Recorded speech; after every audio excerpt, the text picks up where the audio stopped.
கோவிலுக்கு போயிட்டு நம்ம சாமி கும்பிடும்போது எலுமிச்சம் பழத்தில் விளக்கேற்றுறது அப்படிங்கிறது ஒரு இயல்பான விஷயமா இருக்கலாம்.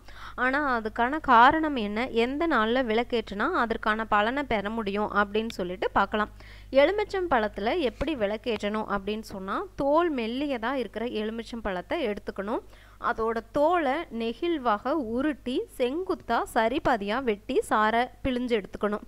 பின்பாதியில் எலுமிச்சையை உட்புறம் வெளியில் வர்ற மாதிரி திருப்பி ஒரு கிண்ணம் மாதிரி செஞ்சு அதில் எண்ணெய் இல்லைனா நெய் ஊற்றி திரியிட்டு விளக்கேற்றணும். எலுமிச்சை விளக்கேற்றுவதோட முக்கியத்துவம் என்னன்னு பார்த்தீங்கன்னா, மாயை, பேராசை, காமம், கோபம் அப்படிங்கிறத கடவுளுக்கு முன்பாக வெளியே எரியணும் அப்படிங்கிறதுக்காக கடவுளை வழிபடும்போது எலுமிச்சை விளக்கு ஏற்றுறோம். இதில் விளக்கு திரி பார்த்தீங்கன்னா, பருத்தியில் செய்யப்பட்ட திரி நல்ல அதிர்ஷ்டத்தையும், தாமரை தண்டில் செய்யப்படுற திரி முற்பிறவி வினைகளை நீக்கி வளமான வாழ்க்கையை உண்டாக்கவும் பயன்படுத்தலாம். வெள்ளை பூண்டு வகை செடியில் செய்யப்படுற திரி அதிர்ஷ்டம் மற்றும் சொத்துக்களை அதிகரிக்க செய்யும்.